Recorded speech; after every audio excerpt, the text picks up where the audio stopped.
Hello and welcome to Dojo Live this Thursday, November 14th, 2024. My name is Kim Lantis, and it's my pleasure to be hosting today. Joining me alongside me as co-host today is Sridhar Padmanabhan, industry expert with more than 20 years in this space, who always brings insightful questions to the show. Good to see you again, Sridhar. Yeah, thanks, Kim. Thanks for having me. Appreciate it.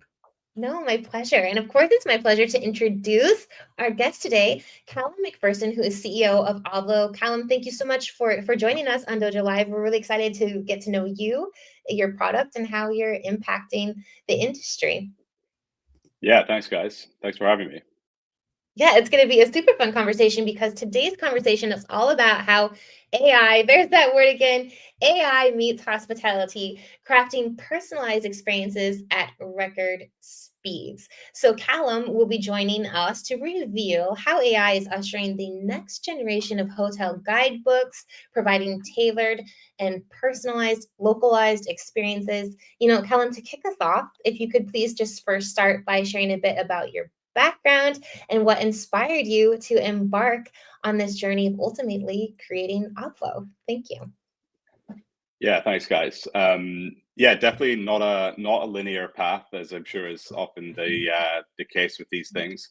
There's no sort of light bulb aha moment with Obvlo, but no, hotels and travel in general is like, I can't think of a better space to be involved in. It's a space that people that are involved in and work in this space tend to be really passionate about in a genuine way, and I am. And you combine technology into the mix, and it's really exciting, and it's all about the future. Yeah, my background, my interest in travel kind of comes from having traveled quite a bit when I was younger.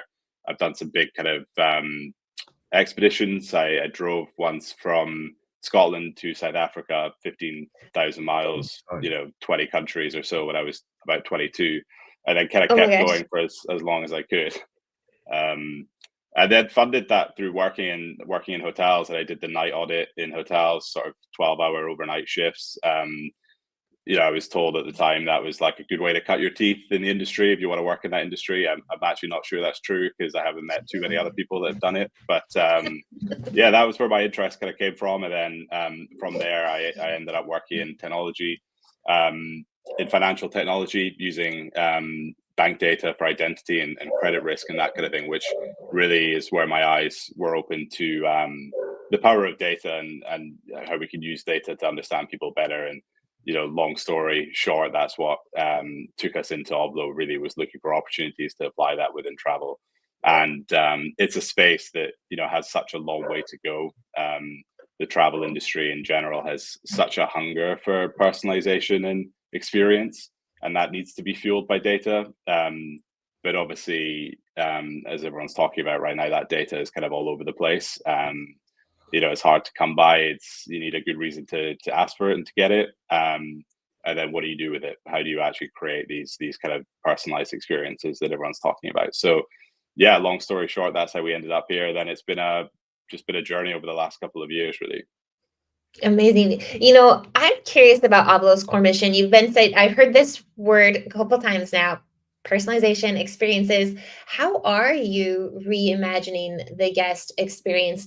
And it obviously in the hospitality sector. I understand you've got a really kind of cool tagline that you sort of live and die by. Yeah. Taglines are funny things. Ours is we talk about local knowledge on a global scale, and when I say taglines are funny things, they do tend to be sort of workshopped marketing slogans, but it's something we genuinely talk about as a team every day, and we talk about it with customers, and it's meaningful because local knowledge, we're not talking about personalized recommendations or personalized information. Local knowledge is what's relevant to me or what's relevant to you guys. And it's not just, relevant because it's shaped by your interest. It's also the time of the year, the time of the day, what's the weather doing, who are you with, all these things. And it's local knowledge because if you are a native or you live in a place, you would know those things already, but because you're traveling, you don't. So how can you have that local knowledge anywhere? And for us, the global scale part is pretty critical.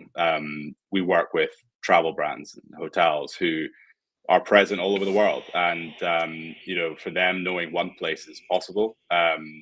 Knowing a few places becomes difficult. You know, knowing hundreds or thousands of places is completely impossible. And be able to give that information to the individual guest. So we have an absolute focus on local knowledge. That's what we do. You know, we intentionally don't do a lot of other things. We absolutely focus on, for anywhere in the world, we really want to be able to tell an individual, you know, what the right things are for them in that place, whether that's, you know, the obvious stuff, bars and restaurants, to, you know, yoga studios or parks or beaches or diving, you know, anything that it might be. Yeah, we work with hotels and travel brands who want to use that information as part of their journey, you know, for various reasons. Absolutely. I imagine this being tricky because you're not just talking about that buzzword again of personalization, but we're talking about dynamic, right? Informations. Like you mentioned, weather, maybe the hours in which businesses are open or not, telephone numbers. I mean, things that are constantly changing out there, and to kind of keep up with that, it does. I hear this and I'm like, this sounds impossible. So it kind of blows my mind. And also, tapping into the personalization side, you're talking about, recommendations of things that you as a traveler might be interested in. And I mean, based off of what we know about their preferences, but I'm also curious about this ability to um, project or guess what they might be interested in that they themselves might not even have on the radar. But I'm curious about how you're making then that content feel truly tailored, I guess, to each guest. And then beyond that, why this level of customization in fact matters to hotels right now. Yeah. Well, yeah, you're right. Personalization is the word of the day, you know, or has been for the last few years. And you know, in a lot of ways, I wish it wasn't, because it would make our, you know, positioning and messaging a hell of a lot easier. Because everyone says that their solution's personalized, and a lot of the time it isn't. You might get an email that's you know, personalized recommendations. You open it and they're trying to get you to upgrade the room to a, you know, more expensive tier. You know, I'm not saying that's not valid, but it's not very personalized. So personalization, you know, the word dynamic, you mentioned dynamic's a great word as well, because it's not static, it's changing. You know, dynamic in the travel industry, people think dynamic pricing. Okay, the price changes based on different factors. And with content, it's the same. The content that you see should change with different factors. And you know, in general, we believe that's just the direction the internet's going. So the internet is nothing but content. Every website, you know, the thing that we are doing right now, everything is content. And the more you can personalize that content and what's being shown, the better experience the recipient, the person on the other end, is going to have. And the better experience they have, the more engaged they're going to be, the more likely they are to convert, to do what it is that you're there for them to do. So yeah, making things dynamic is really important. And for us, particularly if you consider hotels, hotel websites might have sort of a neighborhood section, or they might have some local content, and that will be static. So it will be some content that was created when the website was created. Probably it could be 6 months ago or 6 years ago. Might not be up to date. It might not be relevant to everyone that's looking at it. So that's one of the things that we help hotels with. Is to make that information dynamic. And the two sides to being dynamic are up to date, relevant, fresh, and personalized. And so, yeah, we have you know, we have a lot of different ways of doing that. And the guest data is one of the things you brought up. There's a need to ask questions. So if you ask them for some information, like you know, why are you traveling, or what are your interests, and you give them something in return, then there's like a good value exchange taking place there, and they're willing to share that. So we see around 80% of people giving those kind of that kind of information in order to get recommendations back. And then we can pick up more information based on what they engage with. So if they're looking at, you know, yoga studios and walking routes and running routes, they're active, right? And if they're looking at sort of family friendly, you know, restaurants and play parks and things, then they probably have children. So you can pick up a lot of information through, you know, zero party data and first party data. You know, what do they tell you, and then what do they engage with? And so we don't need to get much data from anywhere else where it is fragmented and it's probably there's massive gaps in it. More the opposite, really. We give information back. So we give hotels and travel companies more information than they started with on their guests, and why are they there, and what are their interests, and what are they doing, and what language they speak, and so on. Well, that's really kind of flipping it on its head. And, talking about this dynamic word, AI tools really have sped up content generation, like as you alluded to, in the internet in general. But can you give us a bit of a behind the scenes look, at how AI is ensuring these guides are always fresh and relevant, what this means for you, maybe even in some insight of how fast you're able to do that? Yeah, like, 'cause speed is obviously one of the things that you brought up early on, and people think, how do we create travel content really quickly? They probably think ChatGPT, right? I could give me some recommendations for Chicago, and it gives me some recommendations for Chicago. And even if I type in I'm a family and whatever else, that'll be quick. But it's kind of the equivalent of you asking someone that doesn't know the answer and they Google it for you. They're sort of doing that research for you, and it Absolutely. might be right to an extent. It could also be wrong. There's no human in the loop, so there could be errors with it, and the personalization is likely to be pretty basic. So that's not really how we use AI. We don't use AI to give recommendations. The way that we use AI is to create the information. So it's like asking someone that actually knows the answer. So that's the local knowledge piece. So we use AI to build the information, the database, the knowledge. And then when someone needs a recommendation, in whatever means, wherever that is in the guest journey, we give it to them because we already have it. We already know the answer, essentially. So, we use AI in lots of different ways, but, the best way to describe it would be as if you had a room full of people doing all this research for you. So they were finding out what are the best, family-friendly venues in this destination. And then, how do we describe each of those venues, and how do we find photos that match our description and have the right context match, and quality match, and everything else, the directions, the opening hours, all that sort of information. And then we have it on hand, and when someone needs it, we give it to them. And there is, like, increasingly, it's becoming important to recognize the humans in the loop as well. So we are reviewing all that information as well, and our customers generally also are reviewing it. So this isn't just let's give a guest some AI generated local advice at random. It's using AI to assist us in doing a job that needs done. And it's the best use case for AI for me is, like, whatever the task is, it's automating a lot of the human steps in that task. So a lot of the research, a lot of the writing, a lot of the picking the right images, and so on. How can we use AI to do that instead of a human doing it? That's really how we use AI.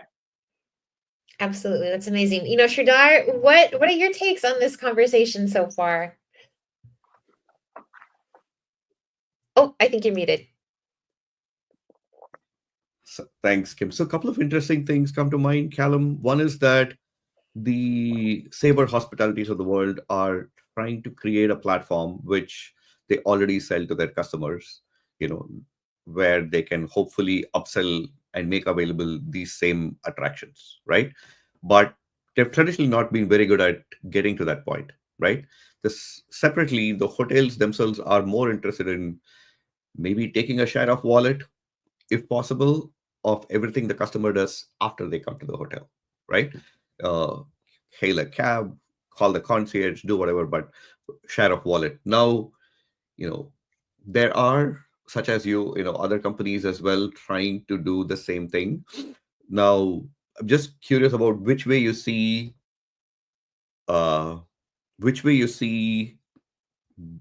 technology/business going towards. Do you think that the Sabres of the world might get smart, might build something that works, or by the time it comes, companies such as yours, you and other companies such as yours would have already been, into the market because you're already working with Marriott, IHG. Come on, right? So that's what I was thinking about, because I see others trying to do the same thing. Yeah, great question. Very important question. Yeah, innovation is obviously always going to require startups and new kind of market entrants. I think for a couple of reasons, really. Focus. I talked about focus earlier on, but we have such a clear mission and a very defined purpose that we talk about as a team, on a daily basis, and we resync on it every week, and we make sure we're working in the right direction. And this is the one thing that's important to us. And we have the resources. We have an incredible team that's interested in doing this as well. That has joined the team to do this one thing. No one's been assigned this project, if that makes sense. So that's just a sort of advocacy for why startups in general are good at innovation. Not us, or this industry in particular. But yeah, I think that the fundamental answer there, like, it comes back to content. For me, is usually the weak point. Content and personalization. So you're right. When people think about this, they tend to think, how can we push to bookable tours and activities and generate some extra cash? And the conversion rate's pretty low, the engagement's pretty low, but it's obvious. It's an obvious thing to do. So why not do it? But I think particularly our early adopters, when we started in the space just a couple of years ago, they didn't want to just shove upsells down people's throats. Not saying that anyone is doing that, but that's something that wouldn't be a good idea. If you give people genuine, authentic recommendations that align with your brand and your demographic and everything else, your engagement is much higher. So our average session is like 8-9 minutes when people engage with our content, and our average guest satisfaction score is above 90%. So, and the reason for that is there are parks and beaches, and things that are not book now, with exclamation marks after it. It's authentic content. It's authentic recommendations. We have an emphasis on the content. So like I talked about, good curation. Why is this information here? And showing the right thing to the right person, and good images, good descriptions. Again, aligning that as much as we can with the style and tone of voice of the brand, so that it's authentic. And then personalization. So, I mean, we add attributes to everything in our database to help with personalization, and we can pick attributes up from images even. So this place looks romantic, it's candlelit, it's dark, whatever else. So that's appropriate for, maybe for couples, or there's dogs in the image, it's, dog friendly, whatever it might be. There's loads of good ways of building out attributes to do personalization well. So that helps, increase the engagement, increase the likelihood that people are going to, actually respond and resonate with the content they're being shown. And then from there, it depends on what your objectives are. So if your objectives are generating ancillary revenue through, partners or third-party tours and activities, you can do that. We work with some big hotels in London that theatre tickets are a big deal for them, which is great. We work with hotels who want to embed the content as part of their pre-booking journey to incentivize the inspiration stage, so to incentivize and encourage people to book. Google have some research from a while ago, but it was 67% of people are more likely to book with a brand that gives them relevant local information, the travel brand. And it's a good hypothesis, and we've seen hotel brands come to us with that view, looking to add relevant content onto their destination pages, because the person's looking at that hotel, maybe they want to come to that destination already, but it de-risks it for one thing. Okay, there's good restaurants nearby, there's things to take my children to, and all the rest of it. It gives me comfort, and it looks like the kind of place I would want to go. So that's not an ancillary, that's core business, really. Bring people to your hotel, sell your destination.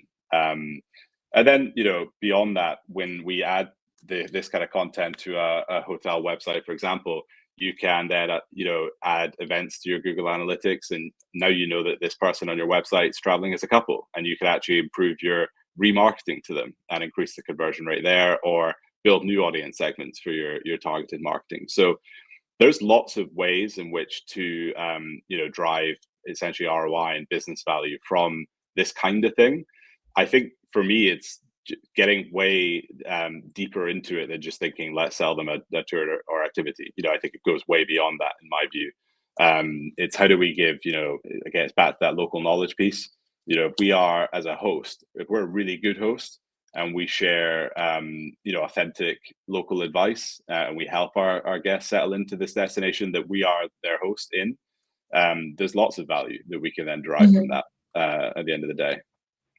Absolutely. And I like the de-risking piece and the localization piece, because I think that that's turning this all into a community effort, excuse me, and going beyond just that original booking, which you kind of already alluded to. And I think that's the guest loyalty piece, right? Looking for new revenue streams down the road, whether that's with repeat guests or capturing the interest of future guests. But I want to kind of tap into Shradar's question just to make sure I'm wrapping my brain around this correctly. Your model is in fact B2B, not B2C. So we're not going to be confusing things that Obvlo does with, let's say, the TripAdvisors of the world. Yeah, I mean, yeah, it's the short answer to that. We early on we thought there was a good B2C opportunity here. Platforms like TripAdvisor, even Google Maps and any other kind of consumer platform, they obviously have to make money somehow, so they make it through advertising, generally, which is the authentic recommendation kind of goes out the window. And I always kind of compare that to Spotify. I use Spotify; it's really good at building playlists for you. But if bands were able to pay Spotify to be in your playlist, it wouldn't be a very good platform anymore. So I think if you want to do personalized recommendations, you can't do advertising. So we don't get paid by anyone to be featured in our database. But the database is relevant for the hotel at the end of the day. It's their content. As if they were to go away and create the content themselves, what would they likely include? So yeah, I think for us it's there has to be a B2B solution here. No, even the hotel group giants or airlines, they're never going to use a B2C tool for this purpose, because they're not going to get authentic. They're not going to get authentic content or results, and there's going to be I saw earlier actually an example of ChatGPT advertising, and someone asked for a restaurant recommendation, and Taco Bell came up as a promoted result. It all just starts to kind of go out the window when you're getting paid. So it needs a different business model, and we kind of knew that. We knew that there was a conflict. You can't be paid to give recommendations; that it won't work. And so we looked at the industry and thought, well, hotels is one sector of travel, but really right across the board, travel brands give local recommendations. They might not call it local recommendations; they might call it destination content, or they might call it something else, guidebooks or whatever. But generally, it's there, and it's there for a reason. So for us, it's understanding throughout the funnel what are the different reasons for having this kind of information. Then how do we turn that into a product that kind of does the job they need it to do? Mm-hmm. And that's beautiful, because it's protecting the essence of travel, right? Which is to have an experience outside of what you already know, right? I'm not interested in Taco Bell when I'm in Milan. Yeah. Not me, right? No, I love that. you're right. And it's back to the point around, purely just upsells and ancillaries and tours and activities. Same idea, really. We battled with that a little bit internally, going down that route, and you end up having to optimize for the things with the highest commission, because your business model kind of requires it. So the recommendations aren't personalized. It's just we know that I'm in Edinburgh in Scotland, Edinburgh Castle, big attraction, chunky commission on a ticket sale, so show it to everyone regardless. And that, again, the product is then something else at that stage. So the types of content that we include typically range from places. I talked about restaurants and beaches and museums and that sort of stuff, to tours and activities. So we do include them. Theater tickets, Edinburgh Castle could be one, and events even. So like comedy shows or concerts or things that are alive, that are fleeting, or a local and chili not there all the cook-off. time. Yeah, a chili cook-off could very well be in there. It's whatever information really is relevant to the person. We try and be relatively agnostic about what that is, to to some extent.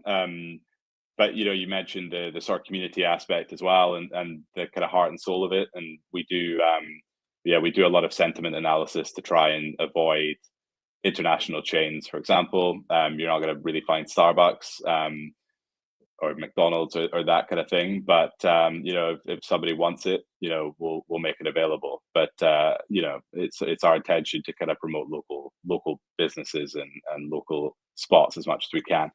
We think that's a good thing to do, and usually our customers, they want to do that. They particularly bigger hotels, they want to be part of the community and support the community as much as they can. So it's another good reason to do this kind of thing.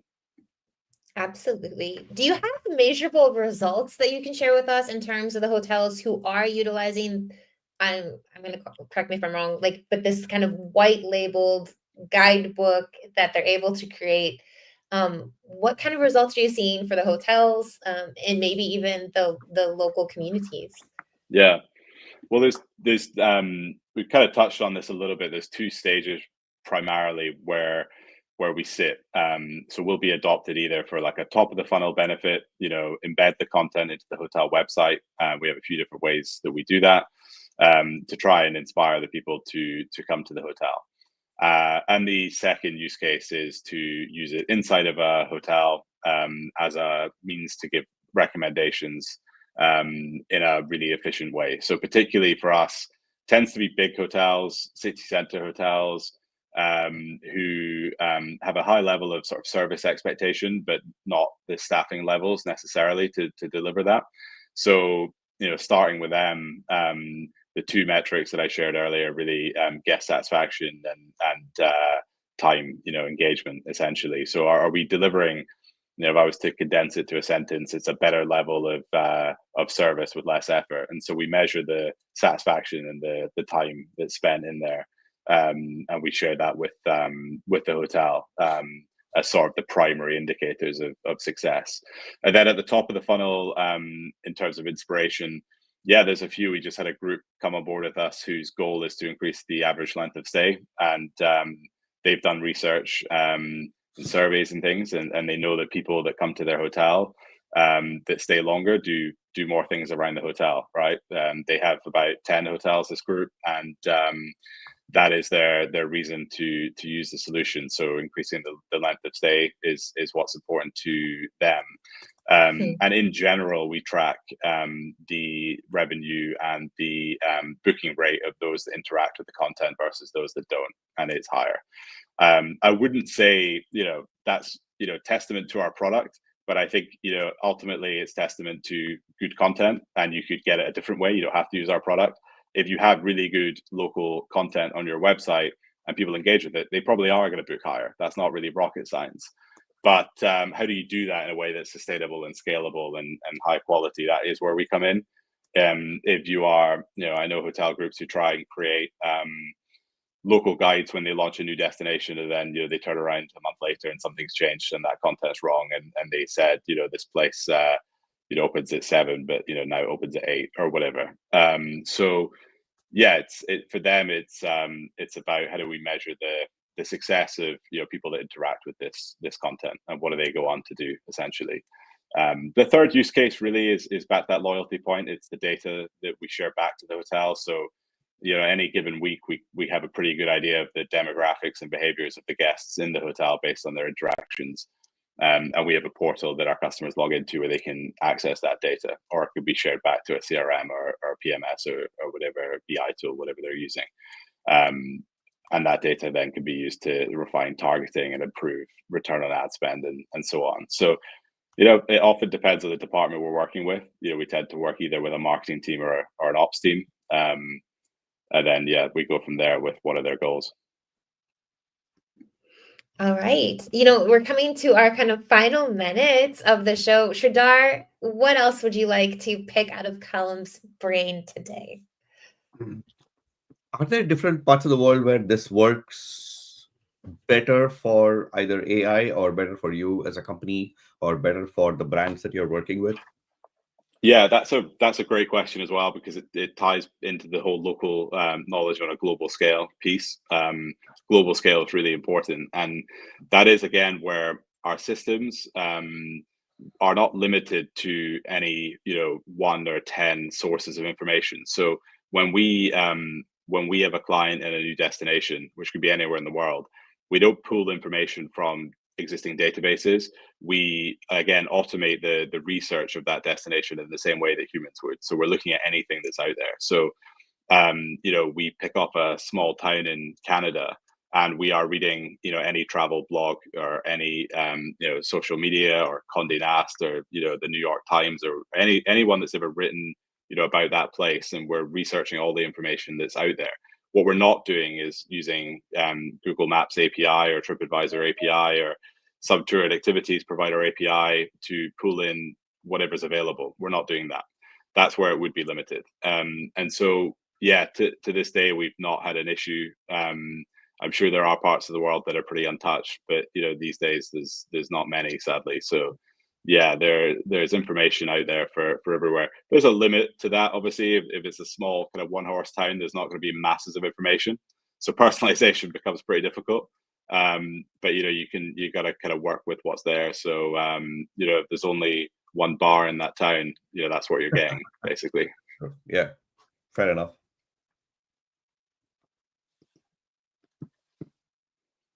Oh, Kim, you're on mute. I pulled a Shadar. I'm just kidding. Thank you. All right. Final question. You know, I do feel that Obvlo really is a kind of product of the time with AI continuing to advance so rapidly.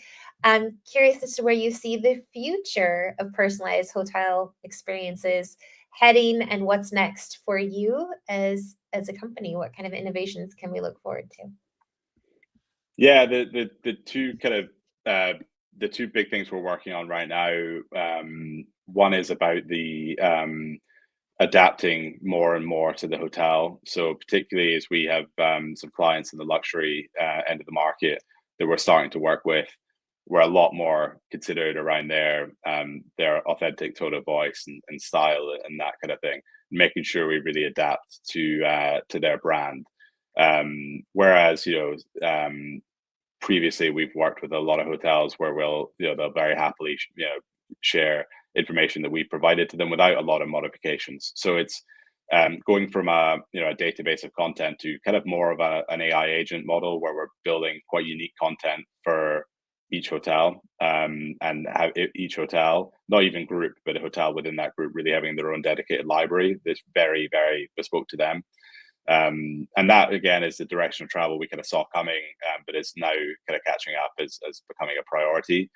And the other piece is distribution. So like at the end of the day, how do you actually get this in front of the guests? That's the important thing. So yeah, we talked about this, you know, backstage, but it's the PMS integrations and pre-arrival communications and that kind of thing. So yeah, it's another thing we've been working on recently. So we can help guests pre-arrival. You know, you're coming to Edinburgh tomorrow. It's raining. You know, bring your umbrella, and you know you might want to stay indoors. Here's some things you can go and do, and you know, using the information that is already in the PMS. If we know maybe they're traveling for business, that's relevant to us. So using that information to then give them this content before they arrive, and then filling the gaps and sending back to the PMS the information that they don't have, like interests and so on. So that's an important piece of the puzzle as well. Amazing. Thank you. Thank you so much, Callum, for your time today, for introducing Obvlo to us, and how you're definitely able to impact experiences in travel, both for travelers and hotels. If anybody would like to get to know you a bit better, reach out to you directly, or learn more about Obvlo, how might they go about doing that? LinkedIn.